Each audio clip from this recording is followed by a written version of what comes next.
The following podcast is a W2M Network original production. Visit W2Mnet.com for all of our other great podcasts, plus news, reviews, articles, and opinions from the worlds of wrestling, video games, football, and entertainment. You're listening to Wrestling to the Max. Alert, clear all channels. This is an exclusive. How you like that?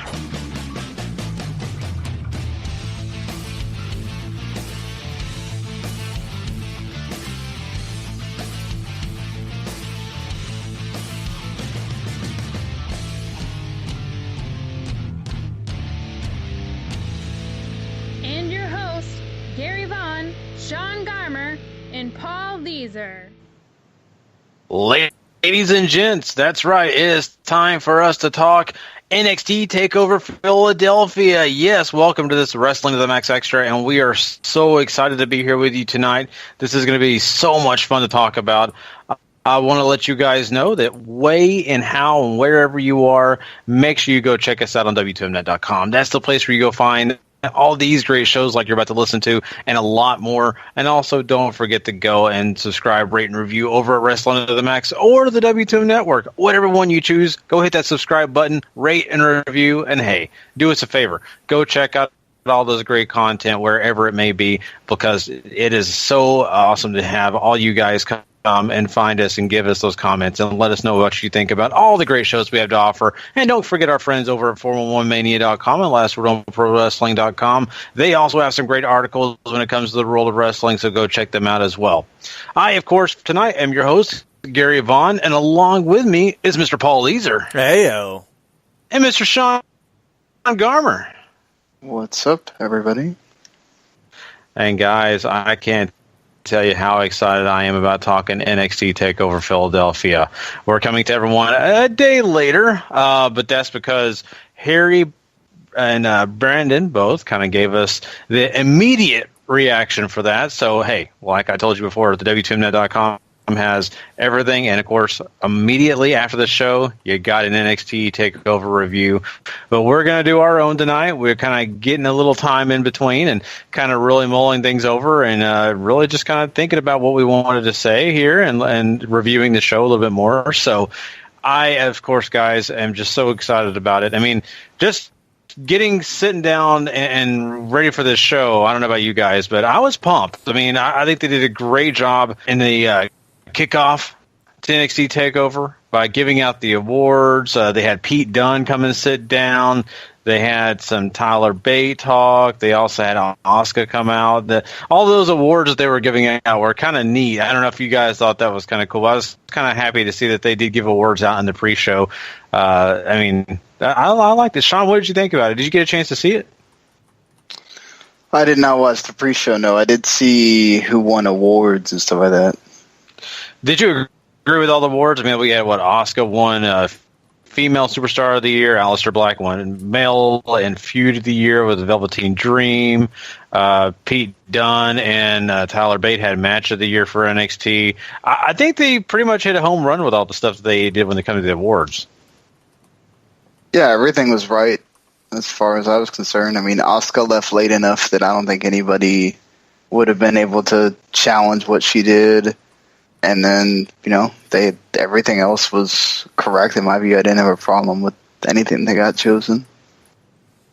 I don't know if Black and Dream was Feud of the Year last year, to be honest. But then again, I also can't really think of anything I would put in its place either. So, I don't know. I felt like there were just better told stories last year in NXT than what we got with those guys. Yeah. I'm right there with you on that. I think it was a good feud, but it was so short-lived. I think there were feuds out there that were just a little bit longer. Heck, I mean, you could even say Tyler Bate and Pete Dunne lasted a lot longer for sure. Mm-hmm. But I know they didn't want to double dip, right? I mean, you really probably didn't want to give the same guys two different awards for basically the same stuff. So I think that you're onto something there, but I still think it was a one that people did pay a lot of attention to, which is probably why that award got given to the Dream, and of course his co-partner, Aleister Black. So, but I mean, I'm I'm happy with the most part with the awards, and I think it was kind of cool they did it that way. It made the pre-show feel like it was worth watching, to be honest with you, because sometimes it's just a bunch of rehash stuff. Mm-hmm. But I think the interviews and everything else that they did, giving out the awards, I think it actually felt good. So, but yeah, let's talk about the meat of this thing. Let's get started. Let's talk about the actual matches on the card, and we started off this show with the NXT tag titles on the line. That's right, the Undisputed Era took on AOP to defend those tag titles, and boy, Kyle O'Reilly and Bobby Fish, they had a lot to deal with because AOP came to fight, and you could feel the energy as soon as this thing started. The energy in the room was up to the ceiling, it felt like, and they really got you pumped up for this. I really was excited to see how we had both Akam and of course Razor come out here and really start powerhouse and Bobby Fish and Kyle O'Reilly with that. But before the bell even started, just attacking them, just really kind of push them to the limit. Of course, they had to rebound and get their things back in order. Match starts. We get of course, a lot of the powerhouse stuff with AOP. But what happens pretty early in this match is we have Akam go down with a knee injury, and that gave the target to the Undisputed Era to really focus on, and they just really ravaged that knee every which way they possibly could. It was kind of wild to watch this because, usually the authors of pain are in the driver's seat in most of the matches they're in. This one was very much different because of Akam's knee injury. Razor got back involved and really tried to do some things, and he got some momentum back for AOP. But at the end of the day, in this battle, in this war, we saw the Undisputed Era pull up the big win by knocking Razor out of the ring, and Kyle O'Reilly rolls up Akam, gets the 1, 2, 3, and the Undisputed Era keeps and retains those NXT tag titles. Paul, I don't know about you, man, but I really thought the level of energy in this match was really up, and I think it was really a smart match in my point of view. I think that was what I took away from this the most. This was very, very smartly worked. I felt like both teams came out of this looking great. AOP only lose because of the leg injury, and basically Kyle O'Reilly gets lucky with the roll-up after throwing his partner into, or after throwing Akam into Razor and all that great stuff. So AOP look great here. I still think they're one of the better tag teams to come out of NXT and maybe in the WWE right now too. And you know what you get with Red Dragon, right? Or Undisputed Era, whatever you want to call these guys. They're great. They know exactly what they're doing. I thought they were terrific foils to the Authors of Pain throughout the match, and the ending made sense. It was nicely done. I can't say enough nice things about it. Yeah, it was a great match. I think you guys kind of hit everything, though. It's just basically the smaller guys working the limb, keeping control of things, not letting them get into the power game too much and overwhelming them. And anytime that they had an answer, Undisputed Era had a foil. So sometimes you just need that old school touch of just great tag team wrestling, and Undisputed Era know that just as well as anybody, and Authors of Pain have just continued to get better with every big time match they have, and they showed it here. I agree. And, once again, for what you guys are saying here, I just loved the idea that the Authors of Pain leave this match looking as good as they ever did. It's just for the fact that the injury really took them down. And I think also this builds on the Undisputed Era. Kyle O'Reilly, Bobby Fish, they continually in this match talked about their history as a tag team, how much chemistry they have, just really built those guys up. And through this match, you realize just how good these guys are.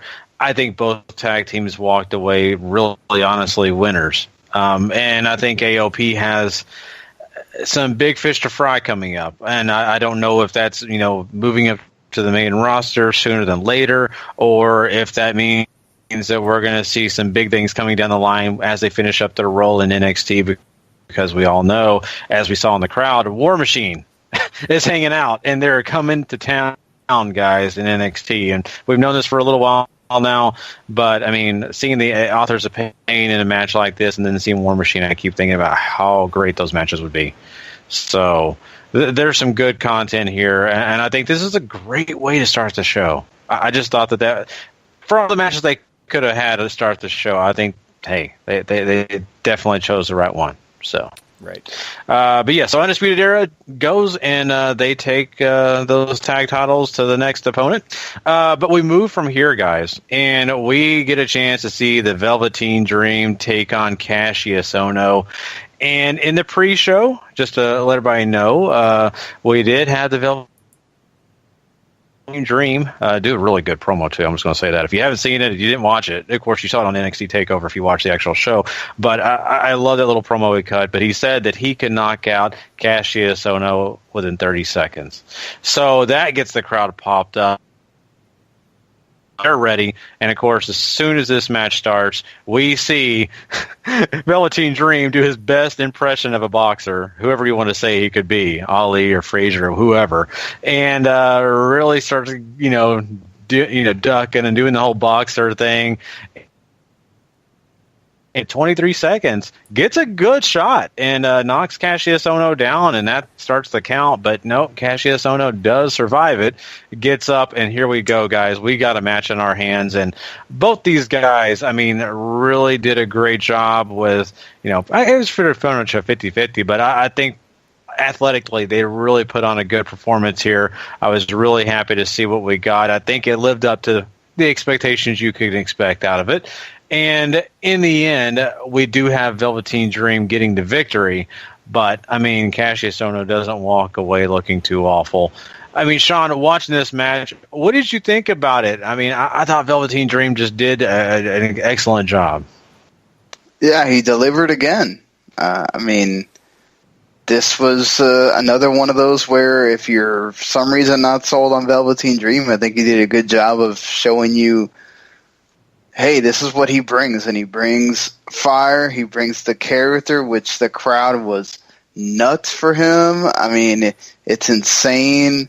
This is Philly. I mean, they'll let you know if they don't like you. And they let him know quite the opposite. And this is a guy, you're in there with Cassius Ohno, a guy that's very well known. And I sometimes I still just get astonished that, this is the same Patrick Clark guy that, a year ago he was doing some dumb, like, Trump guy gimmick, and now he found this, and it's just totally connected. But, yeah, the match was just a really good back and forth, and Ohno seemed really motivated, so this was just, yeah. I mean, look, some of the other stuff that's on this show absolutely tops it because it's freaking out of this world, but maybe the previous match is better, but still, you're talking about a really good match here. I think I'm in the vast minority here. I did not think Dream was all that great in this match. The parts where he is dominating on the offense for about the 2-minute mark on until they start mixing it up and it goes to trading off, I thought he looked a little lost. His offense to me didn't look all that stunning to me, if you ask me. So I don't know. It's not. I'm not saying it's a bad match. I still think we're talking somewhere around 3 stars here, but I think letting Dream dominate for as long as you did showed off still how young he was in all this. And I don't know. There's a lot of great stuff to like from Dream in this, though. I think his character work is second to none. Going all the way over, he's wearing boxing shorts in there, guys. He's got him specially done up with both his face and Ohno's face on there. He's got a mouthpiece. Like, he is really doing all this up, and that's great. And that's something that WWE is missing from a lot of people. But as far as his ring work goes, where it's just him, I felt like it was lacking this go-around. I can see what you're saying, but I feel like with Ohno, it's different than with Black, where obviously Black is much in a higher level than he is. If you're having Ohno be the aggressor here, where he's been a guy that's losing and that kind of thing, I think it doesn't help Dream in this instance. Like losing to Gargano, losing to Black, that's expected, but this is a match where you should be a little bit more dominant because you're supposed to be higher than Ono, and I think they wanted to show that a bit. Maybe it doesn't come off as well, but yeah. I don't have a problem with him being dominant over Ono. If that's the point I was making, then that's not at all what I meant. It's just, I think Dream, when he's working his offense on Ono in the early parts of the match where he is strictly dominating him, it's not as crisp and clean as I thought it was during his stuff with Alistair. And it's mostly because it's him doing most of the work, and it just shows, I think, really how young he is, how far he still has to go, as far as ring work goes, in my opinion. No, I think you make a valid point there. I think overall, I think at the end of this thing, you still feel like it was a solid match. But yeah, I do see your point, Paul, here. I think what really sells it for me, it really honestly is those little things that we were talking about, like the boxer shorts, like all that charisma he flashes during the match. And sometimes I think it's nice because it can overshadow some of those deficiencies, unless you're paying really close attention, right? Yeah, and you, of course, you're a close eye follower of wrestling. You know this in and out, and you do understand some of those things that maybe some of the casuals may just kind of ignore because they're just having fun. And I think that you do have some good points here, but I still think overall, Velveteen Dream he really did a great job. I think at least when it came to being flashy and to giving us a great showcase of what he can do. So I think there's a lot of work to be done on his point, and I think Cassius Ohno, I think he's continual helping out. He's helping this roster. He's doing everything he can, and I think just an excellent job on his part too. I got to give him credit because he really did, his part in this whole equation. He could have very well kind of dropped the ball here himself. So, and not only that, I was surprised. I don't know about you guys, but Cassius Ohno really did not get much of a pop. I mean, the crowd, to me,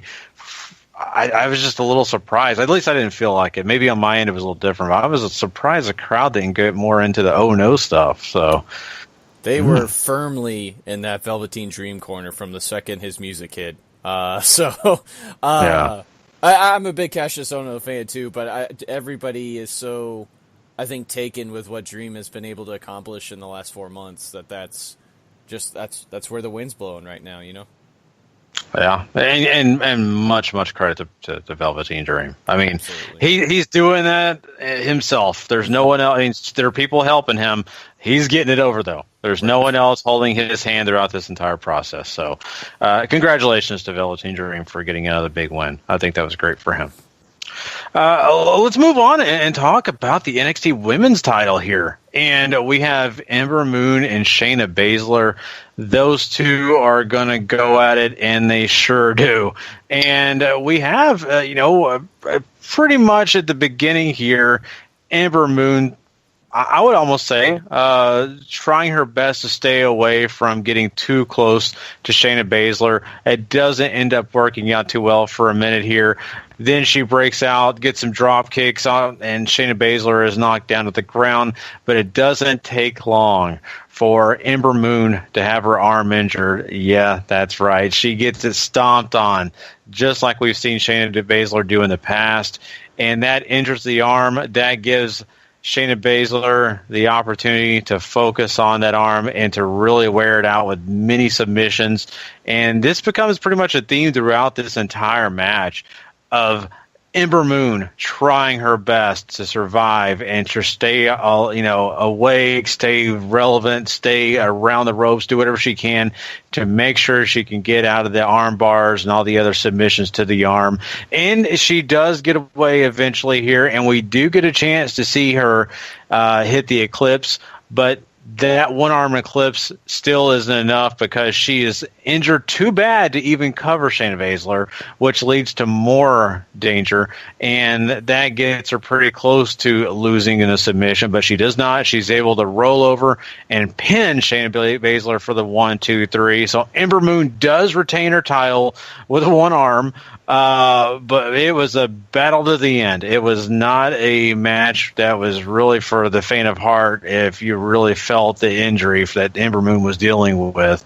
So I think, we get something that's kind of cool when it comes to storytelling in a way to me. They really had me going, Paul. They were pulling at my heartstrings. I was really rooting for Ember in this one. I think they did a pretty good job. I think they hit on a lot of good things in this. First off, that arm stomp that Shayna's been doing that she did to Ember here as well as Dakota Kai is just disgusting looking. Like that, it gives me shivers every time. I thought Moon was excellent here as the babyface in peril, constantly fighting from underneath, trying to keep that arm out of the way.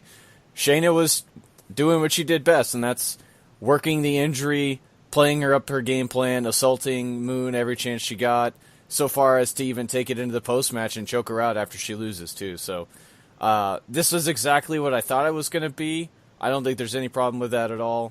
Honest to God, I'm just kind of excited it was clean and they let it all go in the post-match. So great work here. I can't really, can't wait to see where this goes in the future. Yeah, we thought they might do some kind of weird finish or no contest or something like that, and they found a way to make Ember win and not have Shayna look bad at all. Mm-hmm. I think that whole Shayna being sort of over aggressive plays against her at times too, right? So Ember gets to keep fighting back. Shayna doesn't seem to understand that this isn't. You can also do pins. Mm-hmm. You don't have to totally just go for submissions and stuff like that. And Ember takes advantage of that. So. That perhaps that's something that they can tell that story of. Eventually Shayna figures out that, hey, this isn't MMA. You can figure out other ways to beat someone. Yeah, I agree. That's what I really loved about watching this match was we definitely got that strong sense of that MMA background for Shayna Baszler. We definitely got to understand where she's coming from in her fighting style.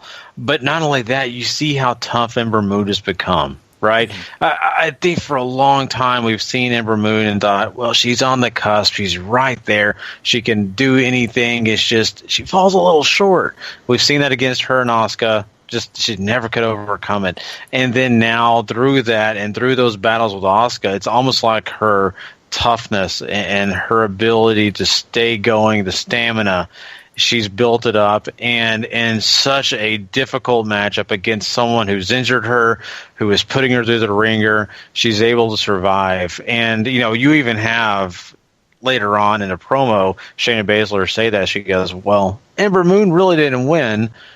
She survived, and she goes, go see her in medical and ask her. And I love that. That's so great. So I think, once again, we're going to have more story to tell. There's going to be so much more to this, like you said, Sean. And I'm actually looking forward to it. I really, really am. And I think they did a great job, though, of really making us just feel for Ember Moon. That's something that's been needed, if you ask me, right? You really want to feel for her, and I think they finally hit it out of the park when it comes to that. So, But yeah, so there you go. The NXT Women's title is still around Asuka's waist. We'll see what happens from here.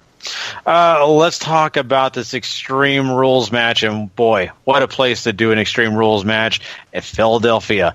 And this was a really, really exciting because you had Aleister Black and Adam Cole, baby, and guys, I mean, they used everything. They had the ladders, they had the tables, they had the chairs, they had the kendo sticks, and it got crazy. There's too many things to call here. I'm just going to say Aleister Black was able to hit the Black Mass, on Adam Cole with a chair here, and it got the victory. But boy, those guys went to the ringer. We had the Undisputed Era, the Kyle O'Reilly, Bobby Fish try to get involved, and then Sanity kind of came in and saved the day. So that gave Aleister Black the opportunity to win. But both these guys, they killed each other. Sean, I mean, I for an Extreme Rules match, I think they did a pretty good job. Oh, they did a great job. This was freaking great. I think this is a case where perhaps the run-ins help because you're taking advantage of the stipulation, and each person got something out of that, and Aleister Black winning just continues to put forth where he is, that he's that next guy. He's going to be the next guy to be the champion for the brand and everything else. And man, they just absolutely whooped each other, beat the tar out of each other, whatever you want to say. I mean, it wasn't like on fire from the get-go, but once it was going, it was just back and forth, just so awesome to watch. And I'm glad that they got to have that. Yeah, I think I'm in the minority again about the beginning bits. I thought they were nice. Aleister playing the head games, Cole trying to do his part to get into Aleister's head, and Black just obviously was not having any of that tonight. And then they start killing each other, and it's great. There's so many great spots. The double stomp on the announce table was incredible. Black takes a dive off the top rope through 2 tables. And Adam Cole always doing his part to sell that black mass like he's halfway towards death's door. Always appreciate that as well. So this was incredible. I enjoyed this bell to bell. Aleister Black, Adam Cole, also 2 of my favorites. Really helps this too, but Black getting the big win for sure. It's got to put him in that title contention role very, very soon. Yeah, I'm right there with you guys when it comes to Aleister Black and title contention. This guy just seems to be the perfect candidate to be an NXT TakeOver one of these times and be the champion after, because he is a headliner. You can already tell it. Everything he does, it's even just the entrance. I mean, my God, he grabs your attention. And I just think a lot of people enjoy what he does and the ambiance and everything he brings to the table. And this match, I mean, boy, you can't give enough credit to these guys. They really put on a great matchup. They did a lot of different things here to keep the crowd going. The fans were, chanting ECW like they should. There's some of this because it did kind of at times have a little bit of that. And I really think a lot of both guys. So Aleister Black, he'll continue to go and do big things. And Adam Cole, I mean, he really didn't have to have the victory here, but, I mean, boy, it definitely didn't hurt him. So, really happy with that match. But how can we beat it? Well, I think they did accomplish it. We have the main title match here, which is the NXT title, and we have Cien Almas come out, and he, of course, was Zelina Vega.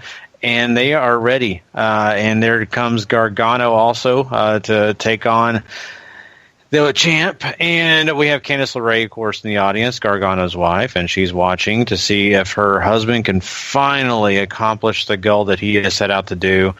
And this is a journey. Oh, boy. This is just an excellent match. Near falls. Plenty of action. I'm not even going to start. I'm going to let you guys kind of fill in the blanks wherever you want to fill them in. I am just going to say outstanding match. We have one that just for the ages. I loved it. It comes to the bitter end here. We have Zelina Vega get involved. Of course, she's got to make her presence known because Gargano got a little head, did a little Hurricane thing she does, and kind of got involved in this matchup. Didn't really affect Gargano to the effect that made him lose the match, but that caused Candice LeRae to jump the barricade and attack Zelina, and she chased her off. But in the end here, we have this crazy double knees into the post for Gargano, and so Gargano is dazed and confused, and that gives Cien Almas the opportunity to get the victory here in the end. And, I mean, boy, I just can't say enough about this, Sean. What a match. God. Talk about getting taken for a ride. This was that. I mean, this is the match of the year for 2018. This is, well, for right now anyway, this was incredible. And this was one of those that, like, I mean, I don't know. If you didn't feel something when you watched this match, I don't know what kind of wrestling you watch. But this was even if Candice LeRae doesn't show up, I still think that you get that feeling. I think that kind of put it over the top as far as like that extra little oomph that like maybe pushes it over to that 5-star part or whatever. I know there's still people that were hard on not wanting to give it that, and that's fine. But just, man, that so many times that you go, okay, this has got to be it. This is it. No, he kicked out again, and you're not. It never feels like, okay, this is too much. It always feels like, oh man, he just has that in the kick out, and Almas as well. It's not like this was a one guy show. This was both guys going out there and putting on something, and it started with Almas getting to come out with the lucha mask on, and all the way until the end. What an incredible freaking match. And if you haven't seen this, you need to go watch this. Like, stop listening to this podcast right now and go watch this match, because you will be floored at how great the story is, the wrestling, all that. This is what you wanted in this show, and you got it.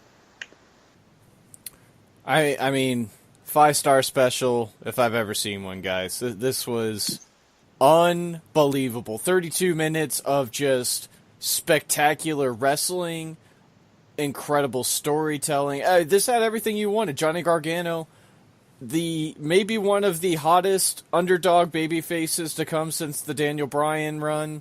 Cien Almas being over the top cocky and proving every bit of the reason why he is right now. And they just go out there and get it. Unbelievable chemistry these guys have. We've seen 2 awesome matches from them before. Absolutely taking the cake here. You got Candice and Zelina getting involved, which I think really helped too. And just, wow. Sean nailed it. Go watch this. Put a pause, put a stop on this. We'll still be here, guys. Go watch this right now. Yeah. And of course, now that you're back, we just want to let you know, it wasn't that awesome. Yeah. No, I mean, honestly, guys, I mean, I didn't even know where to start talking about this match, because I just extremely loved it, just like you guys. It was so much fun to watch. And, that Spike DDT at the end, you really still, even though after that happened and then 1, 2, 3 was called by the ref, I still didn't believe it was over. I still felt like, no, we got more, right? Mm-hmm. We got more. No, it really isn't. He had to have put his shoulder up there. Like, yeah. It's still going. It's true. And at the end here, though, Cien Almas wins, right? And you still feel bad for Gargano, because you really wanted to see him raise the NXT title above his head and be the champ. But you know that there's more of the underdog story to come, so you don't worry so much. And I'll be honest with you, Zelina Vega, Cien Almas, they're doing so great as that NXT Tag Champion. The heel character that Almas has become, just everything that he embodies. I don't know that I'm ready for that to go away. I just don't know if I'm ready for them not to be reigning as the NXT champion and the just crazy loudmouth, but yet very intelligent manager. I just think as a duo, they work so well. So I'm kind of glad right now that Almas is still the champ because of that reason. But I was really hoping for Gargano, and he'll get his day in the sun. I don't know when, but eventually he will. It was great to see Candice LeRae a part of this story too. I'll say it that way, because we kind of knew for a little while, about the whole husband and wife thing, but they really haven't played off it. They really played off it here. In fact, they have Candice LeRae, of course, help Johnny down the ramp, and of course, people are saying thank you, Johnny, and all that. But right when we think that it's going to go off the air, no, TakeOver's not over just yet. We have Tommaso Ciampa show up and use the crutch to hit Gargano in the back. Of course, he falls down, and that's the way we end the show, with Ciampa standing over Gargano and Candice LeRae. So we thought it could happen. We thought he might show up. He does, not to the role we thought possible, but here it is. It still did happen. We're continuing on this story, Paul. I don't know, how intense we're going to go from here, especially if, there's more storyline to go when it comes to Ciampa being off TV. But what do you think about all that? I wanted so much more, Gary. I was okay. You hit him. Now what, Ciampa? Like, show us how mad you are that you haven't been around, and just like put a big old whooping on Johnny at his, one of his lowest moments of his career of not winning the championship, and then just make Candice look like I wanted that psycho killer part coming out. That thing you've been wanting this whole time, Gary. I wanted that over the top, evil, heelish, savage Ciampa. And we didn't really get that. I'll take what we got, right? Because you know that if Ciampa's ready to come back come WrestleMania time, it's going to be these two going one-on-one in some crazy form. But I needed that next level up, and I don't know if this was it yet. I think this is just Ciampa knocking on the door like, hey, I'm still here, man. Mm-hmm.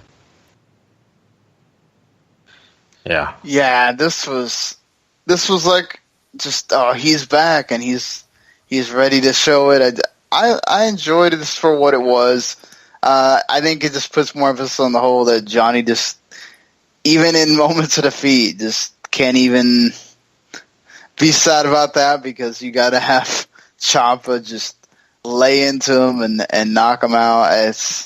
They could have had him do more, but I think what they did here was a fine start to something, even though perhaps Ciampa's not coming back right away. But still, it's like a reminder of, hey, I'm here, Mm-hmm. That's what it led me to believe, too. I just was not sure, how close Ciampa is to being back in, ring shape and back from his injury and all that stuff. And for them to only do this, it kind of spelled to me, you're still going to have to wait a little longer for this feud. We just wanted him to kind of appear, to kind of, do a little bit what the fans thought could happen. And we got it in. Okay, that's about it. And I'm right there with you. I was a little disappointed with it. I wanted to see more. If you're gonna come and attack somebody, come and attack them. Don't just hit them once and let them lay there. Do something more. I mean, I guess it's okay. I just wish there was more too, and I think there will be. I just think this is one of those where they can't do too much. So.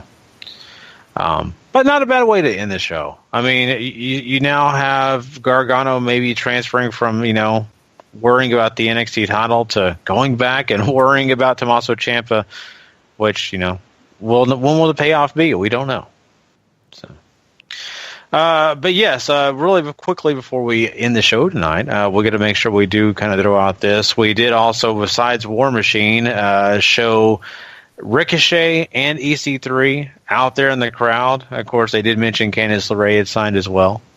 So they showed off the big signings, and we, been talking about this on our regular episodes of Wrestling to the Max. But hey, I think for the most part, it was kind of cool. I think for not being a WrestleMania weekend show, I think it's kind of cool and very star-studded in that audience, Paul. That pop for Ricochet was ridiculous. I mean, I would have loved to have seen a measurement on the Richter scale for how loud that building was when he was announced. That was insane. Also, shout out to my close personal friend EC3. I can't wait to ride in those jets, man. He got a monster pop himself, so I don't know if it was as loud as Ricochet's, though. No, it wasn't. I mean, Ricochet was also eating it up with all the winks and all that. I mean, that dude is just, talk about just baby smooth. I mean, I don't know what he was, the gene he was born with, but he just, makes everything look so effortless, even when he's just, pandering to the crowd or whatever. So, I just don't know how Vince cannot see, this is beyond 205. This is star-studded, and if Royal Rumble's anything to go by, you better already have a match in place that we should be happy to be seeing at WrestleMania, if it means anything past this Rumble. But that's really what it made me think about was, why would they be willing to show these guys off? Of course, hey, everybody already knows these people are signed. And I guess it's nice to show them off, but it also kind of makes me think to myself, Oh, well, showing off this early could mean that they could have some big matches WrestleMania weekend. Instead of having them on the sidelines, they can actually maybe be in those big matches. So that could be cool. I'm really excited about all the people here that are involved, all those celebrities that have yet to get in the ring. So really, really cool. And I think that definitely in Philadelphia, they were excited. So Do you think EC3 keeps his name? Because, they have done that before where they show up with one name when they show them in the crowd, and then they sometimes still change it. And I mean, I guess they could still just call him EC3 without having what does EC3 really mean? But I don't know. I feel like at some point you got to explain the whole Ethan Carter thing or whatever, and could they have Dixie show up at once? Or I think they might tweak it a little. Like, if they drop the third part, I think that's fine. You just have Ethan Carter. You don't need to explain the connection at all there, and people will just sort of, know that is from a different time if you're watching Impact still. I also wouldn't be shocked if they completely rework the name, like if he goes back to Derek Bateman or something else, but I wager it won't be EC3. What's interesting is in the exclusive interview that they did with him, they kind of talked to him a little bit, and really kind of focused on the fact that 5 years ago he was with a company. Mm-hmm. So they are making notation that he was here, and I'm sure in that notation, Derek Bateman's name was there. I hope they don't use that, but it is there. I think it's also interesting to see when they did show him on the screen at TakeOver, he was EC and then space 3. Mm-hmm. Instead of all together. So I kind of thought that was kind of wonky. I was wondering. That's someone's WWE one, something they can trademark, I guess so. I guess. But this didn't look right. So, but, I think for what we'll get, I think it's still going to be good. I think he's progressed so much. Whatever name he's going to use, I think it's about who he is. And I'm excited about what he's going to bring to the table. So didn't they show him in a picture with him and Bryan winning titles in the old NXT? Or they won something. They won one of those events or whatever that they were doing. So I don't remember. I'll have to check that out. But it's cool that they are showing some of the stuff he did, though. I think it does matter, and they keep going back to it. So. There's a lot here. There's a lot of stuff that's going to go on War Machine that I can't wait to see. I mean, it really makes me wonder how they're going to use those guys. And, of course, Ricochet is just money. So, and if you listen to Triple H, my God, Triple H post-takeover really put Ricochet over. He basically said the same thing you guys are saying.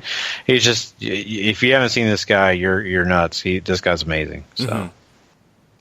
But that pretty much wraps up those guys. And, of course, that wraps up this show. So now we got to give this whole entire TakeOver Philadelphia a rating.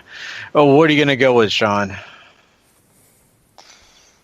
I feel like a 9 works here. You had, a spectacular match, the match of the year for right now.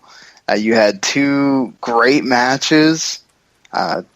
And then you had some good to really good stuff in there in between. And I just don't know how there's nothing bad on this show. It all works. It all makes sense.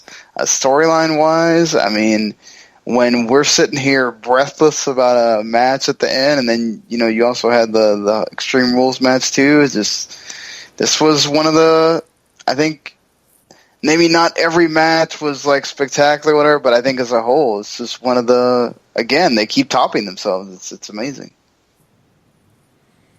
I'm so torn, because this is a great show, really talked about. I think your middle 2 matches that basically aren't the women's title and Dream Ono are your low bar at 3 stars each, and then everything else is 4 and north, based on your opinions, basically. So, I don't know if I can give it a 9. No, I think I'm going to go 8.5. I really, really enjoyed this show, and the main event and the Extreme Rules match are must-see television for sure. But I think 8.5 just feels right. Yeah, you pulled that rating right out from underneath me. That's exactly what I was going to go with as well. I think, the overall, really outstanding show. I was really happy with every match. I think they did a great job. There's only a few things here or there that I could, maybe mark and say, that wasn't my favorite part of this, and maybe they could have done this differently. But I think overall, though, they did such a great job. And boy, I'll be honest, I'm a little jealous of those folks in Philadelphia who got to see that live, because that looked like an outstanding show to be at if you're, having a chance to sit, just in person to see it. So good stuff. I am really, really happy to see that everything kind of came out in a good shape. So. But yes, there you go, guys. Well, that is NXT TakeOver Philadelphia. And, of course, we want you guys to know. Make sure you come check out our Royal Rumble review. That's right. We're going to do that. And make sure you come find all that great content at W2Mnet.com. Yeah, that's the place where you can go find this show, all the other great review shows that we do. Please go check them out. And also, hey, if you're just listening to us through maybe Podbeam or maybe Spreaker.com, Apple Podcasts, I don't care, however it is, make sure you hit the subscribe button if you haven't already, because that gives you all our great shows, all our great review shows, everything we do in one nice package, and you don't have to go searching for it. It'll be right there, right after we, of course, upload it. And also, don't forget to go and rate and review over there, and also when you're doing all that great stuff, because that gives us an idea what you like, what you don't like, and, of course, gives us those ratings that kind of help us. Big love for WomanMania.com and LastRunProWrestling.com as well. We love everything that they do, and we appreciate all of the support they give us, so let's go give them some love, too. I, of course, have been your host, Gary Vaughan, and he is Sean Garmer, and he is Paul Leazar, and we will catch you guys down the road. Until next time, if you're not living life to the max. Not living life at all. You know it.